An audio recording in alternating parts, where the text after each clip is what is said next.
तो गाइस कैसे हैं आप सब लोग। तो गाइस ये अगला चैप्टर है क्लास 6 के एनसीईआरटी का, जो कि है हमारा पृथ्वी के प्रमुख परिमंडल। तो आज हम जो है परिमंडल के बारे में पढ़ेंगे पृथ्वी के। तो आइए स्टार्ट करते हैं। जैसा कि आप पहले अध्याय में पढ़ चुके हैं कि पृथ्वी एकमात्र ऐसा ग्रह है जहां जीवन है। मानो यहाँ जीवित रह सकता है, क्योंकि जीवन के लिए आवश्यक तत्व भूमि, जल तथा हवा पृथ्वी पर मौजूद है। तो अभी यहाँ से ये क्वेश्चन बन सकता है कि ऐसा कौन सा ग्रह है जिसपे जीवन संभव है। तो पृथ्वी एकमात्र ग्रह है जिसपे जीवन संभव है। आगे है, पृथ्वी की सतह ऐसी है जिसमें पर्यावरण के 3 महत्वपूर्ण घटक आपस में मिलते हैं तथा एक दूसरे को प्रभावित करते हैं। पृथ्वी का ठोस भाग जिस पर हम रहते हैं उसे भूमंडल कहा जाता है। गैस की परतें जो कि पृथ्वी को चारों ओर से घेरे रखती हैं उसे वायुमंडल कहा जाता है, जहां ऑक्सीजन, नाइट्रोजन, कार्बन डाइऑक्साइड तथा दूसरी गैसें पाई जाती हैं। पृथ्वी के बहुत बड़े भाग पर जल पाया जाता है जिसे जलमंडल कहा जाता है। जलमंडल में जल की सभी अवस्थाएं जैसे बर्फ, जल, जलवाष्प सम्मिलित हैं। तो पृथ्वी पे प्रमुख कितने 3 महत्वपूर्ण घटक आपस में मिलते हैं। कौन कौन से वो घटक हैं, जिसे मंडल कौन कौन से प्रमुख हैं। तो देखिए, भूमंडल है जिसपे हम रहते हैं, वायुमंडल है जिसमें हम सांस लेते हैं और इसमें कई तरह की जो है गैसें, नाइट्रोजन, कार्बन डाइऑक्साइड ये सभी पाई जाती हैं, और एक है जलमंडल। ठीक, इन तीनों मंडलों से मिलकर के पृथ्वी बनी हुई है। आगे है, जीव मंडल एक सीमित क्षेत्र है जहां स्थल, जल एवं हवा एक साथ मिलते हैं, जहां सभी प्रकार के जीवन पाए जाते हैं। कौन से मंडल में? जीव मंडल में। अब पहला हमारा है भूमंडल। भूमंडल पढ़ने से पहले हम यहाँ कुछ पढ़ लेते हैं शब्दों की उत्पत्ति के बारे में। ग्रीक भाषा में लिथास का अर्थ है पत्थर, एटमॉस का अर्थ है वाष्प, ह्यूड का अर्थ है जल, ह्यूडर का अर्थ है जल, बायोमास का अर्थ है जीवन। अब आगे आते हैं भूमंडल पे। पृथ्वी के ठोस भाग को भूमंडल कहा जाता है। यह भूपर्पटी की चट्टानों तथा मिट्टी की पतली परतों का बना होता है जिसमें जीवों के लिए पोषक तत्व पाए जाते हैं। तो भूमंडल क्या होता है? पृथ्वी के ठोस भाग को भूमंडल कहा जाता है। पृथ्वी की सतह को 2 प्रमुख भागों में बांटा जा सकता है। बड़े स्थलीय भूभागों को महाद्वीपों के नाम से जाना जाता है तथा बड़े जलाशयों को महासागरीय बेसिन के नाम से जाना जाता है। विश्व के सभी महासागर आपस में एक दूसरे से जुड़े हुए हैं, जो कि चित्र 5.1 में दिया हुआ है। तो यहाँ पे क्या है कि पृथ्वी की सतह 2 प्रमुख भागों में बांटा जा सकता है। कौन कौन से 2 प्रमुख भाग होंगे? एक महाद्वीप हो जाएंगे और दूसरा महासागरीय बेसिन हो जाएंगे।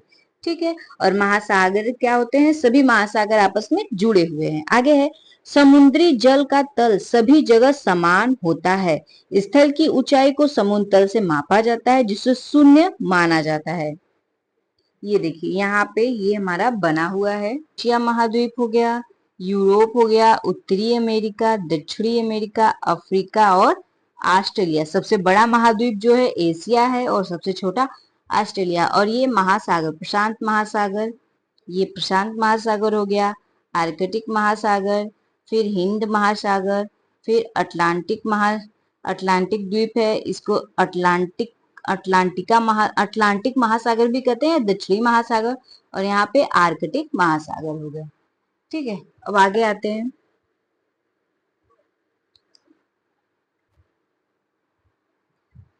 विश्व का सबसे ऊंचा शिखर माउंट एवरेस्ट समुद्र तल से 8,848 मीटर ऊंचा होता है। ये जो है 8,800 माउंट एवरेस्ट की ऊंचाई को याद कर लीजिएगा, कई बार एग्जाम में ये चीज आता भी है। कितनी ऊंचाई है? तो 8,848 है। विश्व का सबसे गहरा भाग प्रशांत महासागर का मेरियाना गर्त है जिसकी गहराई 11,022 मीटर है। क्या आप कभी कल्पना की है कि समुद्र की गहराई पृथ्वी के सबसे ऊंचे भाग से इतनी अधिक भी हो सकती है? आगे है महाद्वीप। पृथ्वी पर 7 प्रमुख महाद्वीप हैं। ये विस्तृत जलराशि के द्वारा एक दूसरे से अलग हैं। ये महाद्वीप है एशिया, यूरोप, अफ्रीका, उत्तरी अमेरिका, दक्षिणी अमेरिका, ऑस्ट्रेलिया तथा अंटार्कटिका। तो पृथ्वी पे कितने महाद्वीप है? तो 7 है, जिसमें से कैसे ये अलग है? तो जल राशि यानी कि समुद्र के द्वारा जो है ये अलग अलग है। एशिया विश्व का सबसे बड़ा महाद्वीप है। यह पृथ्वी के कुल क्षेत्रफल के 1/3 भाग में फैला है। एशिया पृथ्वी के कुल क्षेत्रफल के 1/3 भाग यानी 1/3 भाग में फैला है। यह महाद्वीप पूर्वी गोलार्ध में स्थित है। कर्क रेखा इस महाद्वीप से होकर गुजरती है। एशिया के पश्चिम में यूराल पर्वत है जो इसे एशिया को यूरोप से अलग करता है। ठीक है, अब आगे देखते हैं। भूभाग को यूरोप से अलग करता है। यूरोप एवं एशिया के संयुक्त भाग को यूरेशिया, यूरोप प्लस एशिया कहा जाता है। यूरेशिया यानी कि यूरोप और एशिया को यूरेशिया कहते हैं। अभी ये थोड़ा सा एक जानकारी जान लेते हैं कि न्यूजीलैंड के एडम हिलेरी तथा भारत के तेनजिंग नॉर्गे शेरपरा 29 मई 1953 को पृथ्वी के सबसे ऊंचे शिखर माउंट एवरेस्ट पर चढ़ने वाले पहले व्यक्ति थे। जापान की जोकू ताइबेई विश्व की पहली महिला थी जिसने 16 मई 1975 को एवरेस्ट पर कदम रखा। बछेंद्री पाल भारत की पहली महिला थी जिसने 23 मई 1984 को एवरेस्ट पर अपना कदम रखा। तो ये भी इम्पोर्टेंट है। अब आगे देखते हैं।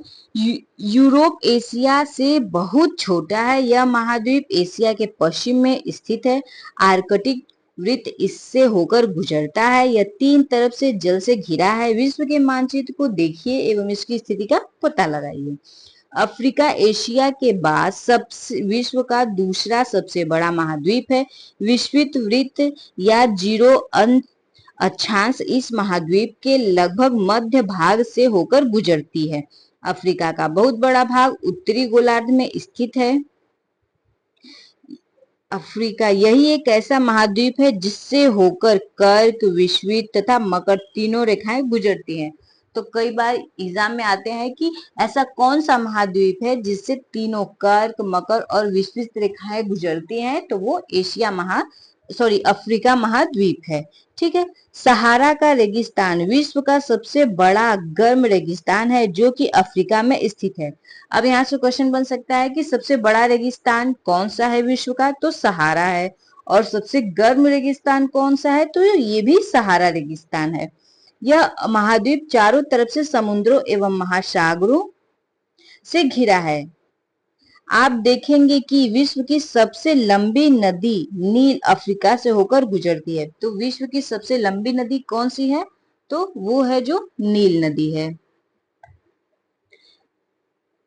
आगे है अफ्रीका का मानचित्र देखिए, छोड़िए इसको, आगे देखते हैं उत्तरी अमेरिका। अब हम लोग उत्तरी अमेरिका महाद्वीप के बारे में बात करते हैं। तो विश्व का तीसरा सबसे बड़ा महाद्वीप है। कौन सा महाद्वीप? तो उत्तरी अमेरिका। यह दक्षिणी अमेरिका से एक सक्रिय स्थल से जुड़ा है जिसे पनामा जल संधि के नाम से जाना जाता है। तो देखिए यहाँ पे ये उत्तरी अमेरिका हो गया और ये दक्षिणी अमेरिका, और ये बीच में इसकी जल स्थल संधि है जो जिसे कौन सी संधि कहा गया है? पनामा जल संधि, जिसे जुड़ा है, सक्रिय स्थल से जुड़ा है जिसे पनामा जल संधि कहते हैं। तो ये हमारा पनामा जल संधि है। आगे है, यह महाद्वीप पूरी तरह से उत्तरी एवं पश्चिमी गोलार्ध में स्थित है। यह महाद्वीप 3 महासागरों से घिरा है। जो उत्तरी अमेरिका जो है वो 3 महासागरों से घिरा हुआ है। ठीक है, आगे देख लेते हैं कौन कौन से 3 महासागर हैं, ये भी जान लेते हैं। तो देखिए यहाँ पे इस साइड तो जो है प्रशांत महासागर, यहाँ पे प्रशांत महासागर इस साइड में है। इस साइड में कौन सा है? तो ये आर्कटिक महासागर, ये इसके ऊपर में जो है ये सभी आर्कटिक महासागर आ जाएगा। और यहाँ इसके जो इस साइड में है ये कौन सा महासागर हो जाएगा? अटलांटिक महासागर, ये इसके इस साइड में। तो तीनों साइड से क्या है? महासागर से घिरा हुआ है। कौन? उत्तरी अमेरिका। अब आगे देख लेते हैं उत्तरी अमेरिका के बाद। तो ये प्रशांत महासागर यहाँ पे हो जाएगा। यहाँ पे अटलांटिक महासागर और यहाँ पे आर्कटिक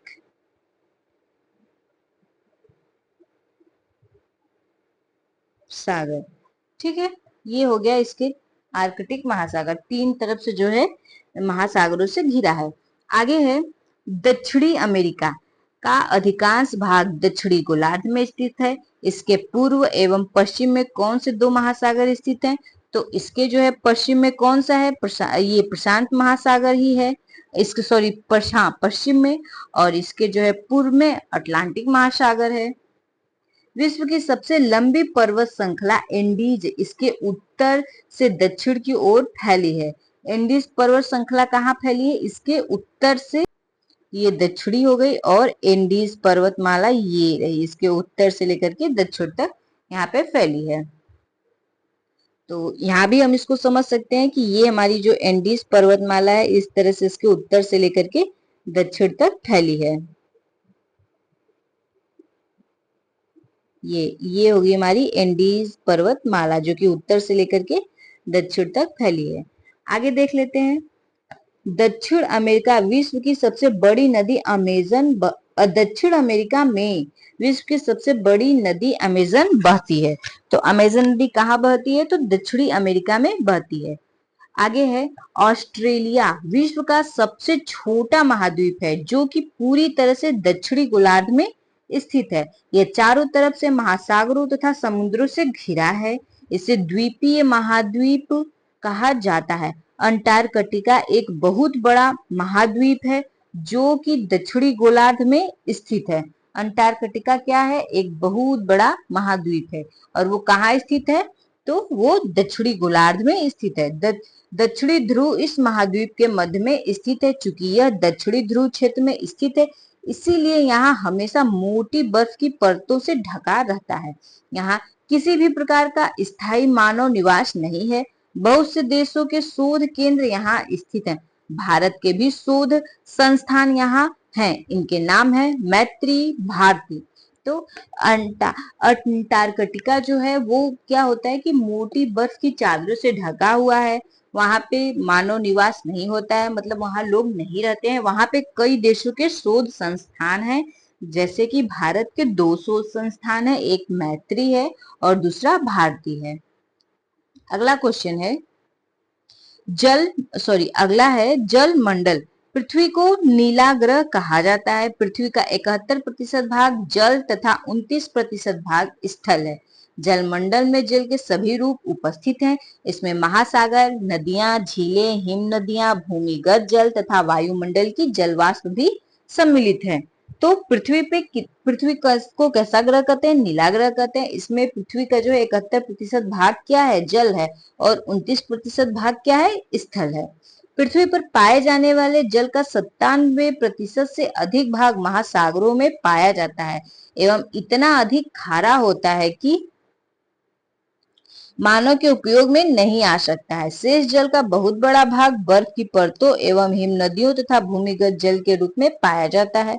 जल का बहुत कम भाग अलवण जल के रूप में पाया जाता है, जो मनुष्य के इस्तेमाल में आता है। यही कारण है कि नीले ग्रह में रहने के बावजूद हम पानी की कमी महसूस करते हैं। तो हम पानी की कमी क्यों महसूस करते हैं?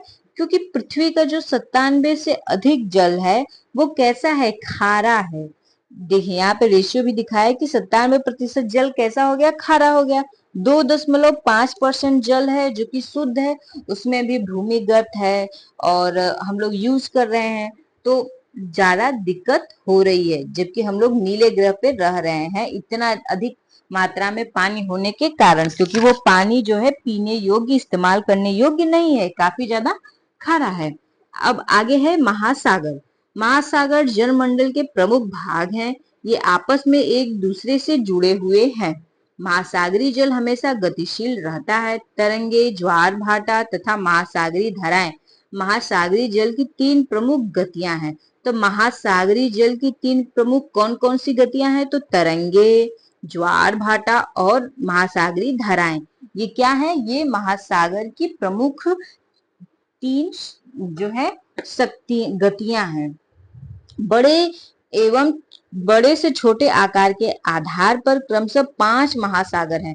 बड़े से छोटे यानी सबसे बड़ा महासागर कौन है? प्रशांत महासागर है। उसके बाद अटलांटिक महासागर है, उसके बाद हिंद महासागर है, दक्षिणी महासागर है और आर्कटिक महासागर है। ये 5 प्रमुख महासागर हैं। सबसे छोटा जो है आर्कटिक महासागर और सबसे बड़ा जो है वो प्रशांत महासागर है। प्रशांत महासागर सबसे बड़ा महासागर है। यह पृथ्वी के 1/3 भाग पर फैला है। पृथ्वी का सबसे गहरा भाग मेरियाना गर्त प्रशांत महासागर में ही स्थित है। प्रशांत महासागर लगभग वृत्ताकार है। एशिया, ऑस्ट्रेलिया, उत्तर एवं दक्षिण अमेरिका इसके चारों ओर स्थित है। तो प्रशांत महासागर किनके चारों ओर स्थित है? तो एशिया के, ऑस्ट्रेलिया, उत्तरी एवं दक्षिणी अमेरिका, इन सभी के आसपास चारों तरफ वो है। आगे है अटलांटिक महासागर, विश्व का दूसरा सबसे बड़ा महासागर है। यह अंग्रेजी भाषा के एस के आकार का है। इसके पश्चिम किनारे पर उत्तरी अमेरिका एवं दक्षिणी अमेरिका है तथा पूर्वी किनारे पर यूरोप एवं अफ्रीका है। अटलांटिक महासागर की तटरेखा बहुत अधिक दंतुरीन है। यह अनियमित एवं दंतुरीन तटरेखा प्राकृतिक पोतोश्रेयों एवं पतनों के लिए आदर्श स्थिति है। बहुत ज्यादा दंतरीन है, यानी कि मतलब इसके जो किनारे पे है दंतरीन तटरेखा, ये देख रहे हैं दंतरीन मतलब ऐसे काफी घुसा हुआ नुकीला, कहीं पहाड़ तो कहीं समतल जमीनें, इस तरह से काफी नुकीली निकली रहती है।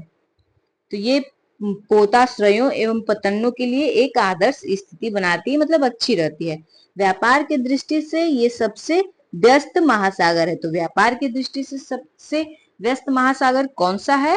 तो वो जो है अटलांटिक महासागर है। आगे है हिंद महासागर ही एक ऐसा महासागर है जिसका नाम किसी देश के नाम पर यानी कि भारत के नाम पर रखा गया है। यह महासागर लगभग त्रिभुजाकार है। इसके उत्तर में एशिया है, पश्चिम में अफ्रीका है और पूर्व में ऑस्ट्रेलिया है। अब देखिए कैसे है, ये भारत का नक्शा है, ठीक है।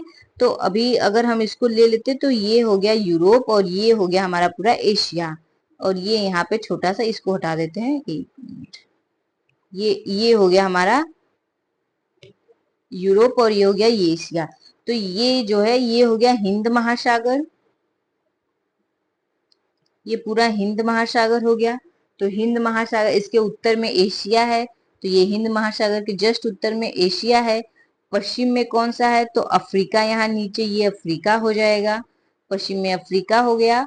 और इसके पूर्व में जो है ऑस्ट्रेलिया हो जाएगा, यहाँ ये ऑस्ट्रेलिया रहता है तो ऑस्ट्रेलिया हो जाएगा इस तरह से। अब आगे है ऑस्ट्रेलिया स्थित है। दक्षिणी महासागर और अंटार्कटिका महाद्वीप के चारों ओर से घिरा है। यह अंटार्कटिका महाद्वीप से उत्तर की ओर 60 डिग्री दक्षिणी अक्षांश तक फैला हुआ है। तो ये कितने डिग्री तक? 60 डिग्री जो है अक्षांश तक फैला है। आर्कटिक महासागर उत्तर ध्रुव वृत्त में स्थित है। यह उत्तर ध्रुव के चारों ओर फैला है। यह प्रशांत महासागर से छिछले जल वाले एक सकरे भाग से जुड़ा हुआ है जिसे बेरिंग जल संधि के नाम से जाना जाता है। यह उत्तर अमेरिका के उत्तरी तटों एवं यूरेशिया से घिरा है। यूरेशिया यानी कि यूरोप और एशिया। अब आगे आता है वायुमंडल। अब हम पढ़ेंगे वायुमंडल के बारे में। वायुमंडल, हमारी पृथ्वी चारों ओर गैसों की एक परत से घिरी हुई है जिसे वायुमंडल कहा जाता है। वायु की पतली परत इस ग्रह का महत्वपूर्ण एवं अटूट भाग है। यह हमें ऐसी वायु प्रदान करती है जिससे हम लोग सांस लेते हैं। यह वायुमंडल हम लोगों को सूर्य की कुछ हानिकारक किरणों से बचाता है।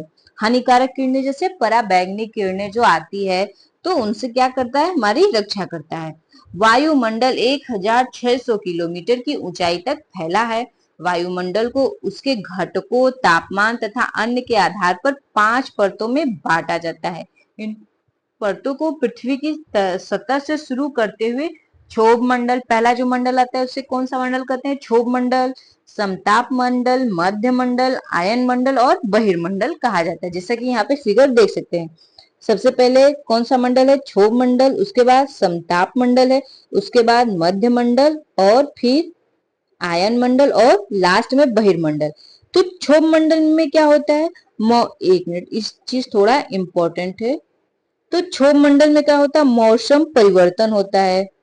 मौसम परिवर्तन,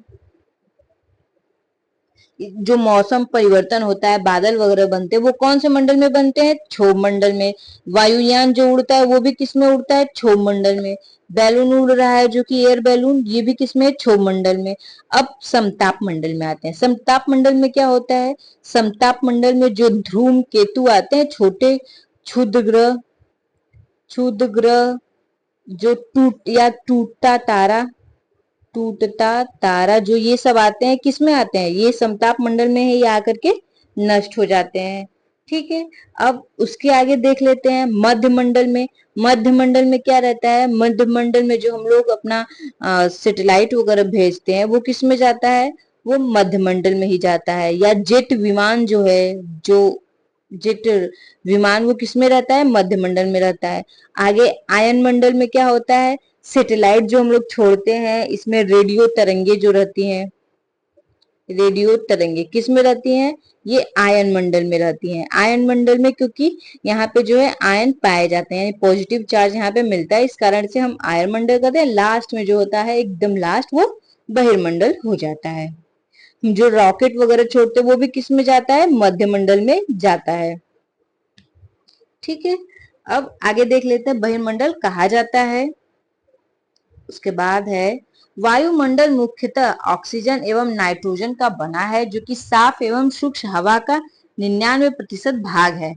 आयतन के अनुसार नाइट्रोजन 78%, ऑक्सीजन 21 तथा दूसरी गैसें जैसे कार्बन डाइऑक्साइड, आर्गन की मात्रा जो है 1% है। ऑक्सीजन सांस लेने के लिए आवश्यक है, जबकि नाइट्रोजन प्राणियों के वृद्धि के लिए आवश्यक है। तो ऑक्सीजन में तो हम सांस लेते हैं, लेकिन नाइट्रोजन का क्या यूज करते हैं? तो नाइट्रोजन जो है वृद्धि के लिए आवश्यक है। नाइट्रोजन की मात्रा कितनी है? तो नाइट्रोजन की 78% होती है और ऑक्सीजन की 21% होती है। कार्बन डाइऑक्साइड यद्यपि बहुत कम मात्रा में है, लेकिन यह पृथ्वी के द्वारा छोड़ी गई ऊष्मा को अवशोषित करती है। कार्बन डाइऑक्साइड क्या करती है? पृथ्वी के अंदर से जो गर्मी निकलती है उसको अवशोषित करती है, जिससे पृथ्वी गर्म रहती है। अवशोषित करने के कारण, चूंकि अवशोषित कर लेती है और कार्बन डाइऑक्साइड पृथ्वी पे ही रहती है, तो इस कारण जो है पृथ्वी कैसी रहती है? गर्म रहती है। यह पौधों की वृद्धि के लिए भी आवश्यक है। कौन आवश्यक है? तो पृथ्वी का गर्म होना, यानी कि कार्बन डाइऑक्साइड जो है वो पौधों के लिए आवश्यक है। ऊंचाई के साथ साथ वायुमंडल के घनत्व में भिन्नता आती है। यह घनत्व समुद्री तल पर सबसे अधिक होता है। जैसे जैसे हम ऊपर की ओर जाते हैं, तेजी के साथ घटता जाता है। आप जानते हैं कि पहाड़ों पर पर्वतारोहियों को हवा के घनत्व में कमी होने के कारण सांस लेने में कठिनाई होती है। मतलब कि जो हवा का घनत्व होता है वो समुद्र तल पे क्या होता है? ज्यादा होता है। जैसे जैसे हम ऊपर चले जाते हैं, हवा का जो घनत्व है वो कम होने लगता है। जो पर्वतारोही होते हैं, वो जब काफी ऊपर चले जाते हैं, तो उनको हवा के घनत्व के कम हो जाने के कारण सांस लेने में बहुत सारी दिक्कतें होने लगती है, जिसके लिए वो अपने साथ ऑक्सीजन सिलेंडर को ले जाते हैं ऊंचाई पर सांस लेने के लिए। जैसे जैसे हम ऊपर जाते हैं, तापमान भी घटता है। मतलब पृथ्वी तल से जैसे जैसे ऊपर हम लोग जाने लगते हैं, तो तापमान क्या होता है? घटता जाता है। वायुमंडल पृथ्वी पर दबाव डालता है। यह एक स्थान से दूसरे स्थान पर अलग अलग होता है। कुछ क्षेत्रों में हमें अधिक दाब महसूस होता है, जबकि कुछ क्षेत्रों में कम। वायु उच्च दाब से निम्न दाब की ओर बहती है। गतिशील वायु को पवन कहा जाता है। अब यहाँ पे देखिए कि जैसे जैसे हम लोग ये पृथ्वी का तल हो गया, इस तल से जैसे जैसे ऊपर जाएंगे तो क्या होगा? टेम्परेचर जो है धीरे धीरे डाउन होता चला जाएगा, और जो है हवा का घनत्व घनत्व भी क्या होगा? कम होता चला जाएगा। और पृथ्वी का दबाव, जो हवा होती है, हवा वो क्या करती है? पृथ्वी पे प्रेशर लगाती है। तो जब प्रेशर लगाती है, तो ये प्रेशर हर जगह सेम नहीं होता है, कहीं ज्यादा होता है और कहीं पे कम होता है। वायु का प्रवाह कैसे होता है? उच्च दाब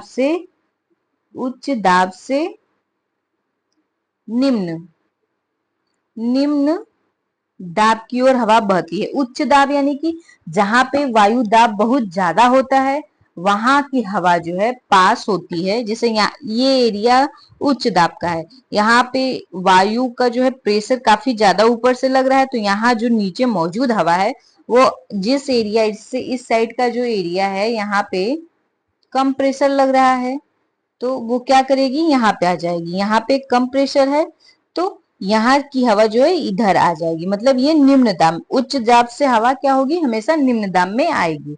और जब ये हवा यहाँ से यहाँ आएगी, मतलब गति करेगी ना हवा, यहाँ से इस साइड में जब आएगी तो इसी हवा को हम लोग क्या कहेंगे, पवन कहेंगे। पवन यानी गतिशील वायु को पवन कहा जाता है। अब आगे है जीव मंडल। जीव मंडल स्थल, जल तथा हवा के बीच का एक सीमित भाग है। यह वह भाग है जहां जीवन मौजूद है। यहाँ जीवों की बहुत सी प्रजातियां हैं जो कि सूक्ष्म जीवों तथा बैक्टीरिया से लेकर के बड़े स्तनधारियों के आकार में पाई जाती हैं। मनुष्य सहित सभी प्राणी जीवित रहने के लिए एक दूसरे से तथा जीव मंडल से जुड़े हुए हैं। तो जीव मंडल क्या है, जीव मंडल एक स्थल है जहाँ पे सब लोग रहता है। सब लोग में जैसे हमारे आपके जैसे बड़े स्तनधारी लोग रहते हैं, बैक्टीरिया रहता है, फंगस रहते हैं, इस सभी के सब लोग एक दूसरे के साथ जो है मिलके रहते हैं। आगे है जीव मंडल के प्राणियों को मुख्यतः दो भागों में जंतु जगत एवं पादप जगत में विभक्त किया जा सकता है। मतलब जीव जगत में जितने भी लोग हैं उनको दो पार्ट में हम लोग डिवाइड कर सकते हैं। तो पहला एक तो जो हो गया जंतु जगत, मतलब जिसमें जंतु रहे, और दूसरा पादप जगत, पादप जगत जिसमें पेड़ पौधे रहे। पृथ्वी के ये तीन परिमंडल आपस में पारस्परिक क्रिया करते हैं तथा एक दूसरे को किसी न किसी रूप में प्रभावित करते हैं। पृथ्वी के कौन से तीन परिमंडल हैं, तो जल मंडल, स्थल मंडल और वायुमंडल। ये तीन जो है एक दूसरे को किसी न किसी रूप में प्रभावित करते हैं।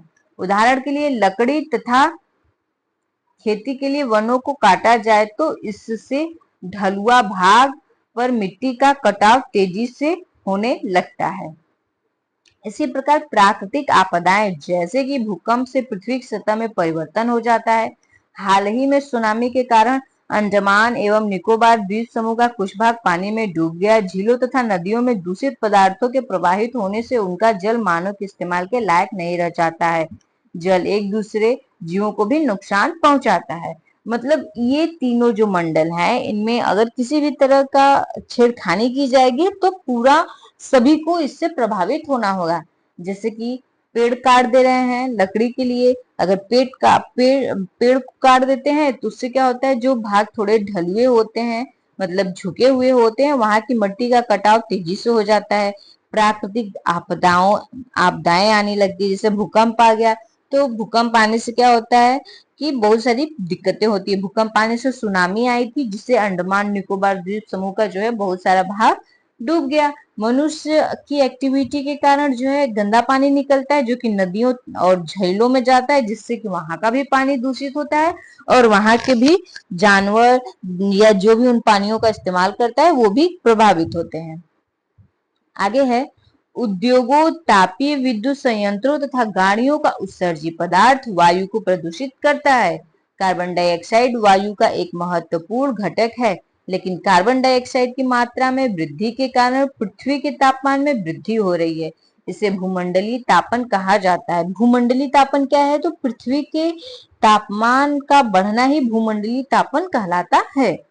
इसीलिए भूमंडल, वायुमंडल, जल मंडल के बीच के प्राकृतिक संतुलन को बनाए रखने के लिए पृथ्वी के संसाधनों के सीमित उपयोगों की आवश्यकता है। इट मीन्स कि जैसे कि लगातार जो है पेड़ की कटाई हो रही है, काफी मात्रा में जो है कार्बन का उत्सर्जन हो रहा है, जिससे क्या हो रहा है, हवा में कार्बन डाइऑक्साइड की मात्रा बढ़ रही है और मात्रा में वृद्धि के कारण पृथ्वी का ताप जो है बढ़ रहा है। काफी ज्यादा जो है गर्मी बढ़ रही है, कई सारे प्राकृतिक आपदाएं भी आ रही हैं। तो यही है कि भूमंडल, वायुमंडल और जलमंडल तीनों के बीच संतुलन बना के रखना आवश्यक है। और इसके लिए क्या चाहिए कि पृथ्वी के संसाधनों के सीमित उपयोगों की आवश्यकता, मतलब जितना हो सके उतना ही हमें चीजों का उपयोग करना चाहिए, जरूरत से ज्यादा नहीं करना चाहिए। तो ये चैप्टर हो गया हमारा कंप्लीट। अब हम मिलेंगे आपसे नए चैप्टर में। अगर आपको चैप्टर अच्छा लगा हो तो लाइक कर दीजिएगा, चैनल को सब्सक्राइब कर दीजिएगा, वीडियो को शेयर भी कर दीजिएगा और कमेंट